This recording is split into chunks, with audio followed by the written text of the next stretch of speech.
Hello students, ਅੱਜ ਆਪਾਂ ਕਰਾਂਗੇ ਲੈਂਗੁਏਜ ਪ੍ਰੋਸੈਸਸ। ਲੈਂਗੁਏਜ ਪ੍ਰੋਸੈਸਸ ਕੀ ਹੁੰਦੇ ਨੇ ਜੋ ਲੈਂਗੁਏਜ ਨੂੰ ਚੇਂਜ ਕਰਦੇ ਨੇ। ਅਸੈਂਬਲੀ ਲੈਂਗੁਏਜ ਨੂੰ ਮਸ਼ੀਨ ਲੈਵਲ ਲੈਂਗੁਏਜ ਦੇ ਵਿੱਚ ਚੇਂਜ ਕਰਦੇ ਨੇ। ਅਲੱਗ-ਅਲੱਗ ਤਰ੍ਹਾਂ ਦੇ ਪ੍ਰੋਸੈਸਰਸ ਹੁੰਦੇ ਨੇ, ਕੰਪਾਈਲਰ, ਇੰਟਰਪ੍ਰੇਟਰ। ਹਰ ਇੱਕ ਪ੍ਰੋਸੈਸਰ ਦਾ ਆਪਣਾ ਕੰਮ ਹੁੰਦਾ ਹੈ।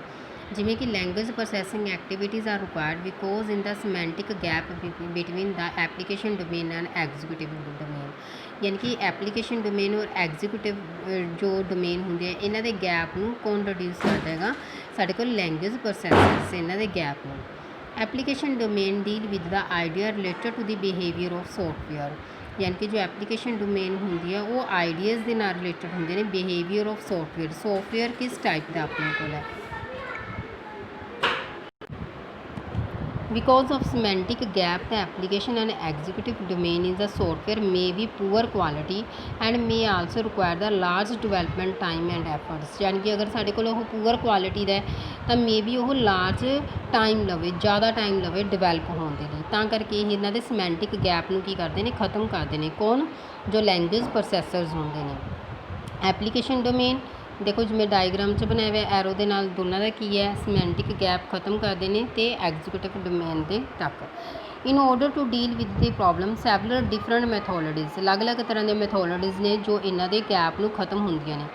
Van the programming language short form की है the PL use to bridge the gap between the application program and execution program. The new type of domain comes in to the existence as known the programming language domain.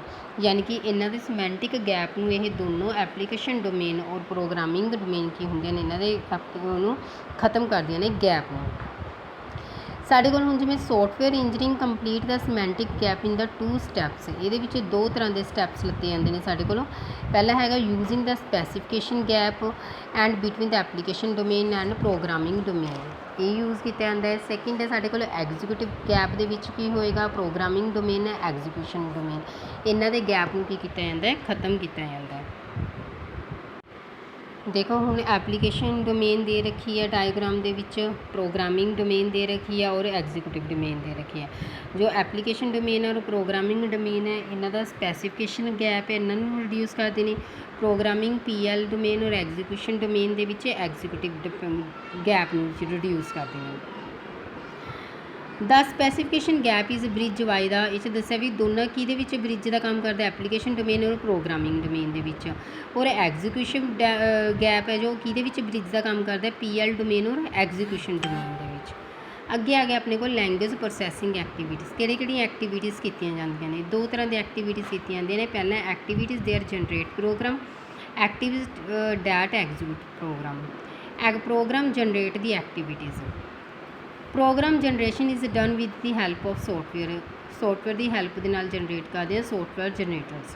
Programme generators introduce a new domain call the programming generator. नवीं साढ़े को domain introduce होंगे उन्होंने की कहते हैं आप programmer generator का नाम दे दें। जिमें कि हुण देखो प्रोग्रामिंग एप्लीकेशन दे रखी है डायग्राम के विच, प्रोग्राम जनरेटर दे रखा, program in the target point.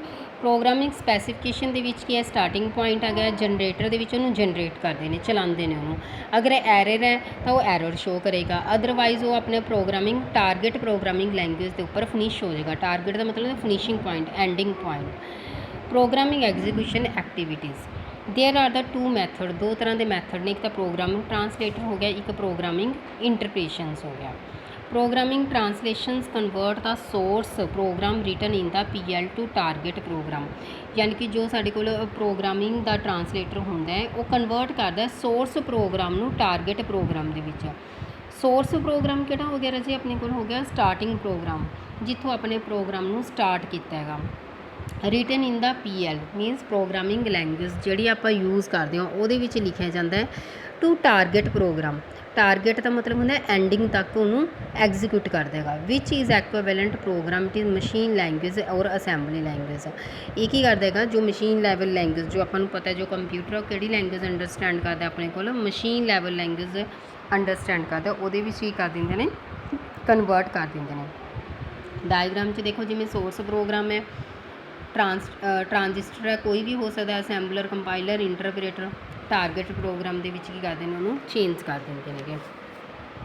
Interpreter on the other hand read the source program, store in its the memory. Source program ਨੂੰ ਰੀਡ ਕਰਦੇ ਨੇ ਅਤੇ ਮੈਮਰੀ 'ਚ ਉਹਨੂੰ ਕੀ ਕਰਦੇ ਨੇ, ਸਟੋਰ ਕਰਦੇ ਨੇ। ਤਾਂ ਵੇਰੀਅਸ ਸਟੇਟਮੈਂਟ ਰੀਡ 1 ਬਾਈ 1, ਯਾਨੀ ਕਿ ਜੋ ਇੰਟਰਪ੍ਰੇਟ ਹੁੰਦਾ ਹਰ ਇੱਕ ਸਟੇਟਮੈਂਟ ਨੂੰ 1 ਬਾਈ 1 ਰੀਡ ਕਰੇਗਾ। ਦੈਨ ਉਸ ਤੋਂ ਬਾਅਦ ਉਹ ਉਹਨੂੰ ਕੀ ਕਰੇਗਾ, ਕਨਵਰਟ ਕਰੇਗਾ। ਇਹ ਦੋ ਤਰ੍ਹਾਂ ਦੀ ਐਕਟੀਵਿਟੀਜ਼ ਸੀ ਇਹਦੀਆਂ। ਅੱਗੇ ਆ ਗਿਆ ਆਪਣੇ ਕੋਲ ਅਸੈਂਬਲਰ। ਅਸੈਂਬਲਰ ਕੀ ਕੰਮ ਕਰਦਾ ਰਾਜੇ? Assembler is a program that convert the assembly language into the machine level language. Assembler ਕੌਣ ਹੈ?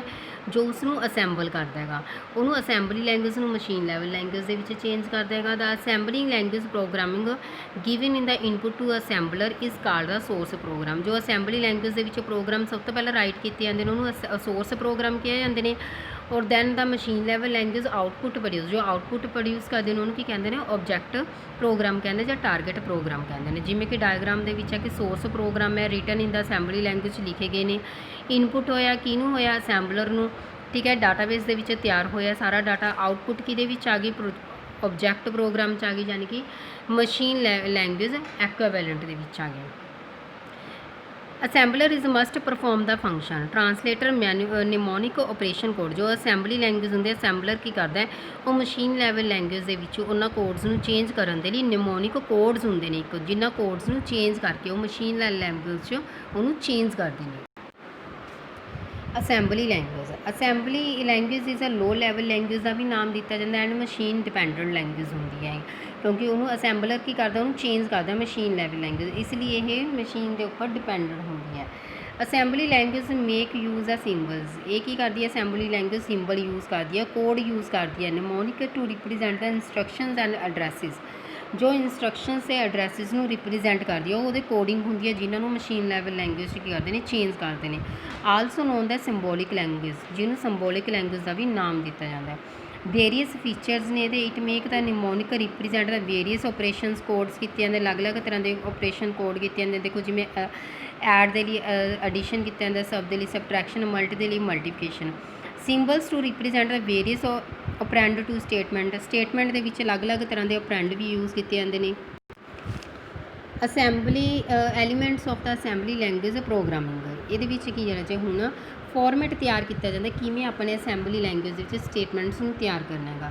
ਸਭ ਤੋਂ ਪਹਿਲਾਂ ਤਾਂ ਦੇਖੋ ਲੇਬਲ ਹੈ, ਆਪਾਂ ਨੇ ਉੱਪਰ ਬੁੱਕ ਦੇ ਉੱਪਰ ਵੀ ਲੇਬਲ ਤਿਆਰ ਕਰਦੇ ਹਾਂ, ਉਹਦੀ ਕੋਡਿੰਗ ਕਰਦੇ ਹਾਂ, ਓਪੀ ਕੋਡ ਲਿਖਿਆ ਜਾਂਦਾ, ਆਪਰੈਂਡ ਸਪੈਸੀਫਿਕੇਸ਼ਨ ਲਿਖਿਆ ਜਾਂਦਾ।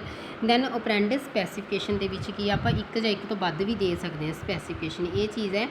ਇਹਦੇ ਵਿੱਚ ਜੋ ਆਪਣੇ ਕੋਲ ਇਹ ਡੋਟਸ ਕੰਮ ਕਰਦੇ ਨੇ, ਆਪਸ਼ਨਲ ਫੀਡ ਹੁੰਦਾ, ਇਹ ਲੈਬਲ ਹੁੰਦਾ, ਸਿੰਬੋਲਿਕ ਨੇਮਸ ਹੁੰਦਾ, ਐਸੋਸੀਏਟਿੰਗ ਦਾ ਮੈਮਰੀ ਵਰਡਸ ਦੇ ਨਾਲ ਕੋਈ ਵੀ ਆਪਾਂ ਸਿੰਬਲ ਦੇ ਸਕਦੇ ਹਾਂ। ਓਪੀ ਕੋਡ ਦੇ ਵਿੱਚ ਨਿਮੋਨਿਕ ਕੋਡਸ ਹੁੰਦੇ ਨੇ ਜੋ ਆਪਣੇ ਅਸੈਂਬਲਿੰਗ ਲੈਂਗੁਏਜ ਨੂੰ ਮਸ਼ੀਨ ਲੈਵਲ ਲੈਂਗੁਏਜ ਚੇਂਜ ਕਰਦੇ ਨੇ।